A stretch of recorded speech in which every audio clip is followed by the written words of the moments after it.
नमस्कार दोस्तों, मेरा नाम प्रदीप है। आज हम देखेंगे सरल TDS software demo in short. चलिए आज शुरू करते हैं आज का सेशन। यहाँ पे हम लोगों ने एक ऑप्शन दिया हुआ है फाइल में सबसे पहले ऑप्शन दिया हुआ है न्यू। तो आपको सबसे पहले यहाँ पे फाइल क्रिएट करनी रहेगी। तो जो भी आपको फाइल का नाम कन्वीनियंट रहेगा उस हिसाब से आप यहाँ पे डाल सकते हो। आप उसका कंपनी का नाम डाल सकते हो, फाइनेंशियल ईयर डाल सकते हो या फिर टैन नंबर डाल सकते हो। ये आपके ऊपर डिपेंड रहेगा।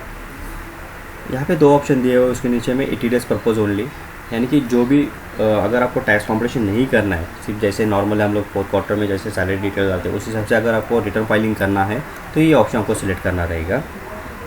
सेकंड ऑप्शन हम लोगों ने दिया है वी डिटेल कैलकुलेशन, यानी कि जो भी आपको टैक्स कॉम्पिटिशन करना रहेगा सैलरी का, फिर आपको मंथली करना है, क्वार्टरली करना है, ईयरली करना है, तो उस हिसाब से सॉफ्टवेयर आपको बताएगा कि आपको कितना टीडीएस डिडक्ट करना है हर मंथ। अगर वो आपको कैलकुलेशन चाहिए तो सेकंड वाला ऑप्शन आपको सिलेक्ट करना रहेगा।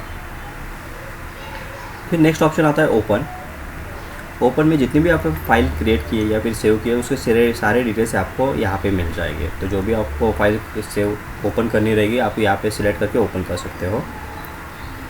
जैसे फाइल आप ओपन करते हो तो उसका नाम सबसे ऊपर आ जाता है और उसका टैन नंबर, उसका फाइनेंशियल ईयर और उसका फाइल का नाम कंपनी नेम तो आपको यहाँ पे मिल जाएगा। फिर आपको जैसे आप फाइल क्रिएट करते हो आपको उसका सबसे पहले मास्टर क्रिएट करना रहेगा। तो यहाँ पे मास्टर में डिडक्टर मास्टर जो भी कंपनी की इन्फॉर्मेशन है वो यहाँ पे आपको डालनी है और उसकी रेस्पॉन्सिव पर्सन की डिटेल्स भी आपको यहाँ पे मेंशन करनी है। तो ये वन टाइम एक्टिविटी है, ये आपको फर्स्ट टाइम यहाँ पे डालना रहेगा। उसके बाद नेक्स्ट ऑप्शन आता है मास्टर में एम्प्लॉय मास्टर, जो भी आपके सैलरी पर्सनस है उसके एम्प्लॉय, जितने भी एम्प्लॉय आप यहाँ पे उसके मास्टर क्रिएट कर दीजिए, उसका नाम उसका पैन नंबर आप यहाँ पे मेंशन कर दीजिए। उसके बाद उसका दो ऑप्शन हम लोगों ने यहाँ पे दिए हुए हैं, ऑप्शन 1 और ऑप्शन 2। ऑप्शन 1 में कैसा है कि हम लोगों ने विथ नेम यहाँ पे पैन नंबर उसका वेरीफाई कर सकते हो, वो ट्रेसेस से लिंक होगा। तो जैसे आप वेरीफाई को क्लिक करते हो तो आपको यहाँ पे ट्रेसेस का आईडी पासवर्ड पूछेगा। तो ट्रेसेस का आईडी पासवर्ड पूछे हुए यहाँ पे रिमेंबर भी करके रखिए, मतलब नेक्स्ट टाइम आपको दोबारा से नहीं पूछेगा आईडी पासवर्ड। कंटिन्यू करने के बाद आपको बता देगा यहाँ पे येलो फील्ड्स में कि वो कौन से नाम से पैन नंबर प्रेजेंट है इनकम टैक्स डेटाबेस में, तो उसका पूरा नाम यहाँ पे मेंशन हो जाएगा। ऑप्शन 2 में ये कौन सा भी वेरिफिकेशन ट्रेसेस के ऊपर से नहीं करता, वो एनएचएल के साइट के ऊपर से करता है। तो यहाँ पे बस इतना ही बताएगा इनकम टैक्स में प्रेजेंट है कि नहीं, तो ये किसके नाम से ये नहीं पता चलेगा, बस उसमें लिख के आ जाएगा PAN is present in IT database और not present in IT database, इस हिसाब से। उसके बाद नेक्स्ट ऑप्शन आता है डिडक्टिव मास्टर, जो भी आपकी अदर दैन सैलरी पर्सन है उसकी डिटेल्स यहाँ पे आ जाएगी। तो उसका जो भी है नाम, एड्रेस, उसका पैन नंबर आप यहाँ पे मेंशन कर सकते हैं, उसका कोड कंपनी के अदर दैन कंपनी। यहाँ पे भी दो ऑप्शन दिए हुए हैं जैसे हम लोगों ने पहले देखा था। ऑप्शन 1 में विथ नेम वेरीफाई करेगा कि किसके नाम से पैन नंबर है, और ऑप्शन 2 में बस इतना बताएगा कि इनकम टैक्स में प्रेजेंट है या नहीं। उसका नेक्स्ट ऑप्शन आता है बैंक मास्टर, जो भी आपके बैंक के बीएसआर कोड है वो भी आप यहाँ पे सेव करके रख सकते हैं। क्योंकि जैसे आप चालान डिटेल डालते हो तो हर टाइम आपको बीएसआर कोड डालना कंपलसरी रहता है, तो वहाँ पे ड्रॉप बॉक्स में आपको इमीडिएटली मिल जाएगा। तो हर टाइम आपको यहाँ पे मेंशन करने की ज़रूरत नहीं पड़ेगी बीएसआर कोड। उसके बाद मास्टर में आता है सेटिंग्स में सैलरी ऑप्शन। ये ऑप्शन सिर्फ आपको इंस्टीट्यूशन और कॉर्पोरेट वर्जन में ही मिलेगा। अगर आपने ईटीडीएस पर्पज ओनली सिलेक्ट नहीं किया है और आपने विद डिटेल कैलकुलेशन सिलेक्ट किया है तो ये ऑप्शन आपको मिलेगा। यहाँ पे मंथली आपको सैलरी कॉम्पिटिशन करना है, क्वार्टरली करना है कि ईयरली करना है, ये आपके ऊपर डिपेंड करता है। अगर मैंने यहाँ पे मंथली सिलेक्ट किया है ऑप्शन, तो यहाँ पे 24Q में आपको टैक्स कॉम्पिटिशन मंथली का मिल जाए। टैक्स कॉम्पिटिशन में यहाँ पे आपको जो भी एम्प्लॉय का टैक्स कॉम्पिटिशन करना रहेगा उसको यहाँ पे सिलेक्ट कीजिए। तो यहाँ पे हम लोगों ने 3 डॉटेड बटन दिए हुए सब जगह पे। इसका मतलब आपको इन डिटेल में यहाँ पे एंट्री करनी रहेगी। तो अगर सपोज मैं ग्रॉस सैलरी में जाता हूँ 3 डॉटेड बटन में, तो जो भी एम्प्लॉय यहाँ पे उसको सिलेक्ट करना है तो उसकी जो भी अप्रैल की सैलरी रहेगी यहाँ पे आपको मंथ ऑन मंथ सिलेक्ट करना रहेगा। तो यहाँ पे उसकी बेसिक सैलरी, उसका डीए, उसका HRA, other allowances, convenience allowance, PF, PT, आपको यहाँ पे सब कुछ मेंशन करना रहेगा। अगर यही आपने एक मंथ में सबका एम्प्लॉय का डिटेल डाला है तो यहाँ पे कॉपी का ऑप्शन दिया हुआ है हम लोगों ने। तो यहाँ पे पूरी जो सैलरी अप्रैल की आप मे में कॉपी पेस्ट कर सकते हो, मतलब एज इट इज़ सैलरी वो मे में चली जाएगी। अगर आपको कौन से मंथ में जाके अगर चेंजेस करना है तो यहाँ पे आपको उस मंथ में जाके यहाँ पे आप चेंजेस कर सकते हो, तो उसके नेक्स्ट मंथ में उसका इफेक्ट पड़ेगा। जैसे आप ये विंडो क्लोज करते हो तो यहाँ पे जो बाहर की स्क्रीन में आपको कंपटीशन मिलेगा वो ईयरली के हिसाब से मिलेगा, यानी कि अंदर आपने मंथली भी अगर सैलरी डिटेल डाली, अगर आपने एक मंथ का भी सैलरी वहाँ पे एंटर किया तो यहाँ पे 12 मंथ का आपको यहाँ पे कैलकुलेट करके बताएगा कि आपको उसका ग्रॉस सैलरी उसका कितना है। उसके बाद उसका एनी अदर इनकम जो भी रहेगा, यहाँ पे थोड़ा बटन में फिर इनकम फ्रॉम हाउस प्रॉपर्टी है, कैपिटल गेन है या फिर अदर सोर्सेस कुछ है, तो आपको जो भी यहाँ पे उसको एंट्री करनी रहेगी। उसके बाद आता है फिक्स्ड डिडक्शन। उसके अंडर आपकी जो LIC रहेगी, पेंशन फंड रहेगा या फिर मेडिकल का जो भी रहेगा, तो आपको यहाँ पे सब कुछ डालना रहेगा डिटेल्स, तो वो ईयरली के हिसाब से आपको डालना है। तो यहाँ पे आपको नीचे उसका वाइफिकेशन मिलेगा, जो भी टैक्स लाइबल कितना है आपको, मतलब आपको इतना पे करना है हर मंथ में, ये आपको मिलेगा कॉलम, मंथली आपको कितना पे करना है। और थर्ड वाला कॉलम रहेगा ईयरली आपको कितना पे करना है। उसके बाद जैसे जैसे आप रिटर्न फाइल करते जाओगे तो वो उसमें से माइनस होते चले जाएगा, और आपको रिमेनिंग कितना पे करना है तो वो मंथ के हिसाब से आपको बताएगा कि कितना आपको रिमेनिंग मंथ में पे करना रहेगा। तो ये बेनिफिट रहता है टैक्स कॉम्पिटिशन का। अगर आप टैक्स कॉम्पिटिशन ऑन करते हो सॉफ्टवेयर में तो ये आप कॉम्पिटिशन कर सकते हो।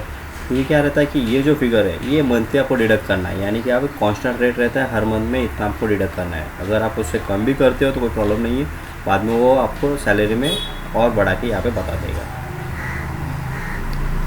उसके बाद एक ऑप्शन दिया हुआ है ऑटो जनरेट डिडक्शन।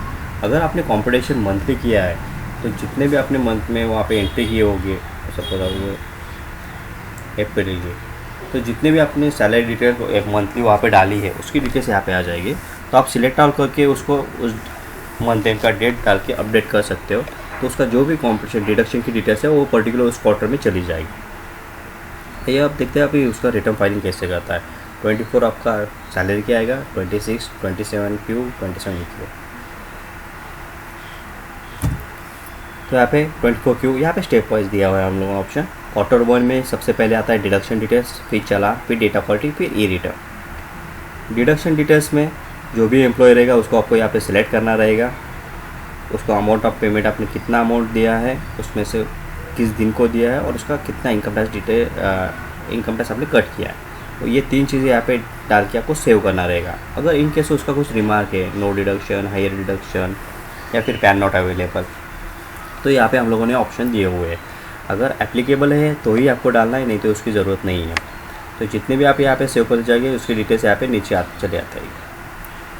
उसके बाद सेकंड ऑप्शन दिया हुआ है हम लोगों ने चालान डिटेल्स। चालान में सबसे पहले हम लोग यहाँ पे ऑप्शन दिया हुआ है प्रॉम्प्ट डिडक्शन, यानी कि जितने भी आपने अगर डिडक्शन में एंट्री किए होंगे तो उसकी डिटेल्स यहाँ पे आएगी जिसका आप लोगों का अभी पेमेंट करना है। तो यहाँ पे हम लोग सिलेक्ट ऑल कर देते हैं। अगर सेक्शन वाइज करना है तो यहाँ पे सेक्शन वाइज भी हम लोगों ने ऑप्शन दिया हुआ है।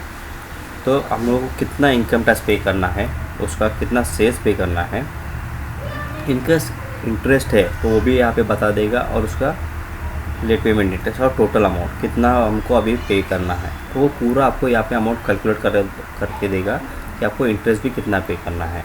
तो यहाँ पे अगर मैं क्रिएट करता हूँ तो यहाँ पे वो इमीडिएटली आपको नोटिफिकेशन देगा कि 6 डिडक्शन का इतना इंटरेस्ट आपको पे करना रहेगा। क्योंकि अभी 2017-18 की फाइल में आज की डेट पे कर रहा हूँ, इसलिए मैंने आज एज ऑन डेट वो इंटरेस्ट कैलकुलेट करके देगा आपको। अगर मैं यस करता हूँ तो यहाँ पे पूरा वाइफिकेशन देगा मुझे, कितना इंटरेस्ट है, कितना एजुकेशन सेस है, कितना इनकम टैक्स है और उसका टोटल अमाउंट कितना है। तो यहाँ पे ई पेमेंट का ऑप्शन यहाँ पे नीचे दिया हुआ है। तो NSDL के साइट से ये लिंक करेगा, उसके बाद वो आपको बैंक के साइट पे रिफ्लेक्ट करेगा। वहाँ पे आप पेमेंट करके, जैसे आप पेमेंट करते हो उसकी जो डिटेल्स रहेगी आपको यहाँ पे आके डालनी रहेगी।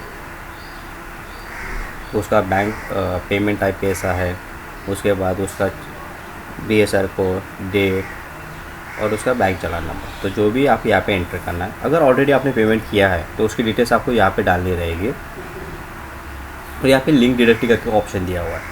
तो लिंक डायरेक्टली में जितने भी आपने एम्प्लॉयज़ का पेमेंट किया हुआ उसको उसके साथ सिलेक्ट कर दीजिए और लिंक कर दीजिए। उसके बाद हम लोग एक ऑप्शन दिया हुआ है वेरिफिकेशन का। आप सारे चालान यहाँ पे आप वेरीफाई कर सकते हो 1 बाय 1 कि ये चालान वैलिड है कि नहीं। कि बहुत बार क्या होता है कि हम लोग बाई मिस्टेक डेट गलत डाल देते हैं या फिर अमाउंट गलत डाल देते हैं। तो यहाँ पे हम लोगों ने कलर्स दिए हुए नीचे में, अगर देखेंगे आप तो अगर रेड कलर आता है इसका मतलब जो है आपने जो चालान की जो राइट साइड की डिटेल्स है वो आपने गलत डाली हुई है। अगर डार्क ग्रीन में चालान आता है पूरा, इसका मतलब जो आपको चालान की टोटल अमाउंट है वो मैच नहीं कर रही ओल्ड टैक्स के साथ। अगर लाइट ग्रीन में इसका मतलब चालान आपका मैच कर रहा है। अगर चालान में बैलेंस अवेलेबल है तो यहाँ पे ब्लिंक करते हुए आपको दिखाई देगा। फिर नेक्स्ट ऑप्शन आता है डेटा क्वालिटी रिपोर्ट।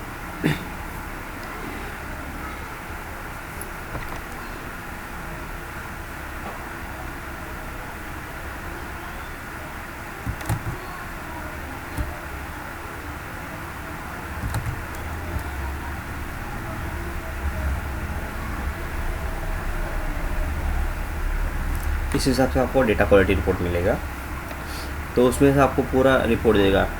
अगर इनकेस 100 के नीचे तो उस केस में आपको चेक करना रहेगा आपने कहीं पे क्या क्या गलती की। अगर लेट पेमेंट है, चालान आपने वेरीफाई नहीं किया है, देखो अगर लेट पेमेंट है तो यहाँ पे बता देगा आपको कितना लेट पेमेंट है, तो उसका कितना मंथ से आपने लेट पेमेंट किया हुआ है, उसका इंटरेस्ट कितना आपको पे करना रहेगा और उसका बैलेंस कितना है। अगर हाई रेट से किसी का डिडक्शन किया है, पैन परसेंटेज अगर किसी का, ये देखो ये जो वैलिड है ये स्ट्रक्चर भी वैलिड है, जो भी आपने वेरीफाई की होगी उसके नाम सामने आ जाएगी आपके।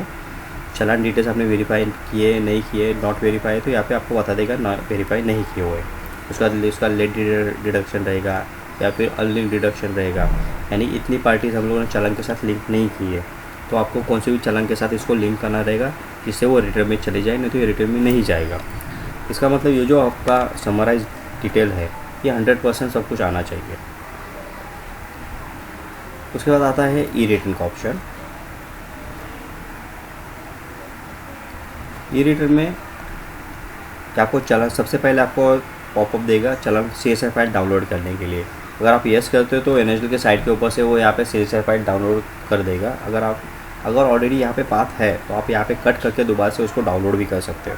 उसके बाद ऑप्शन आता है ई रिटर्न। उसको अगर जैसे ही आप क्लिक करते हो यहाँ पे आपकी फ़ाइल वैलिडेट होगी और वैलिडेट सक्सेसफुल वैसे मैसेज देने के बाद जो आपकी FV फाइल है वो बैकएंड में विंडो ओपन हो जाएगा और उसमें आपकी FV फाइल 27A सब कुछ जनरेट हो जाएगा HTML रिपोर्ट। बाद में आप पेन ड्राइव में लेके उसको TNFC सेंटर में जाके सबमिट कर सकते हैं। ये था रेगुलर रिटर्न का प्रोसेस 24Q के लिए। सेम बाकी का प्रोसेस भी 26, 27 के लिए भी सेम प्रोसेस है। जो भी 26Q के लिए अगर जैसे जाते हो आप 26Q Q1 डिडक्शन डिटेल्स, या जो भी डिडक्शन डिटेल्स रहेगा आप यहाँ पे सिलेक्ट कर लीजिए। और जो पार्टी रहेगी उसका सेक्शन आपको यहाँ पे सिलेक्ट करना रहेगा। जैसे आप सेक्शन सिलेक्ट करते हो सॉफ्टवेयर में यहाँ पे उसका परसेंटेज दिया हुआ, मतलब इमीडिएटली वो सॉफ्टवेयर परसेंटेज ले लेगा। उसके बाद आपको यहाँ पे अमाउंट ऑफ पेमेंट जो भी रहेगा, उसके बाद उसका कौन सी डेट को उसने अमाउंट ऑफ पेमेंट किया है और उस हिसाब से बाद में उसका इनकम टैक्स कितना है वो यहाँ पे कैलकुलेट कर लेगा। जैसे मैंने बताया यहाँ पे इनकेस अगर रिमार्क है तो यहाँ पे आपको डालना है। अगर आपने यहाँ पे रिमार्क डाल दिया नो डिडक्शन 197 का, तो यहाँ पे आपको सर्टिफिकेट नंबर देना उसका कंपलसरी। उसके बाद बाकी के ऑप्शन तो सारे सेम ही हैं। यहाँ पे अगर जाते हैं Q1 में तो वहाँ पे चालान डिटेल्स, डेटा क्वालिटी, ETDS, बाकी के रिटर्न सारी प्रोसेस सेम है। और एडिशनल फीचर्स दिखा देता हूँ। यहाँ पे हम लोगों ने इंपोर्ट और एक्सपोर्ट का भी ऑप्शन दिया हुआ है एक्सेल का। अगर यहाँ पे एंट्री फॉर्म में जाते हो तो यहाँ पे आप एक्सेल एक्सपोर्ट कर सकते हो 24, 26, 27 की जो ब्लैंक टेम्पलेट रहेगा, जिसमें आप डेटा कॉपी पेस्ट करके दोबारा से सॉफ्टवेयर में यहाँ से इंपोर्ट कर सकते हो। अगर आपके पास पुराना डेटा है तो यहाँ पे टेक्स्ट फाइल इंपोर्ट का भी ऑप्शन हम लोगों ने दिया हुआ है। यहाँ पे आप टेक्स्ट फाइल या फिर .tds फाइल, कॉन्सोल फाइल, यहाँ से आप इंपोर्ट भी कर सकते हो। फिर उसके बाद हम लोगों ने ऑप्शन दिया ई पेमेंट का, जैसे मैंने बताया था आपको, तो यहाँ से आप ई पेमेंट कर सकते हो।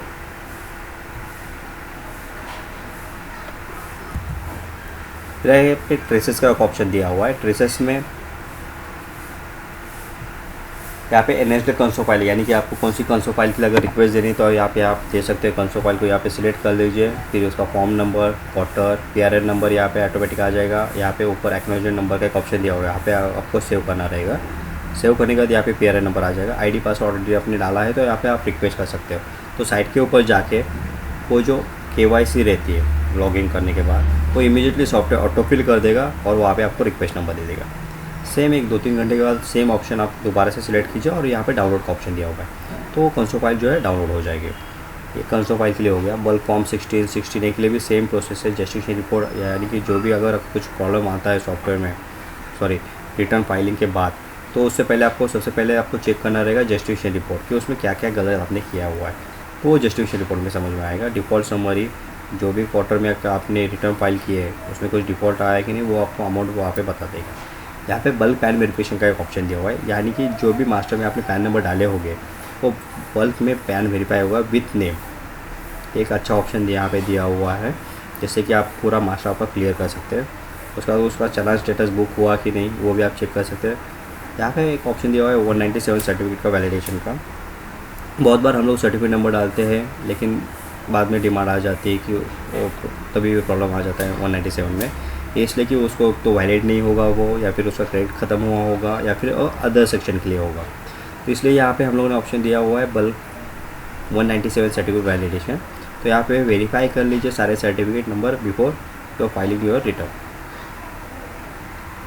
उसके बाद डैशबोर्ड है, डिक्लेरेशन फॉर नॉन फाइलिंग। अगर आपको रिटर्न नहीं फाइल करना है तो वहाँ पे डिक्लेरेशन देना रहेगा कि आपको रिटर्न क्यों नहीं फाइल करना है, तो उसके जो भी रीज़न रहेगा आपको यहाँ पे रीज़न उसको सिलेक्ट करने रहेगा। या फिर DSC रजिस्ट्रेशन करना है, फॉरगॉट ID पासवर्ड, यानी कि जो भी ट्रेसेस के जो ऑप्शन दिए हुए हैं हम लोगों ने यहाँ पे सारे दिए हुए हैं।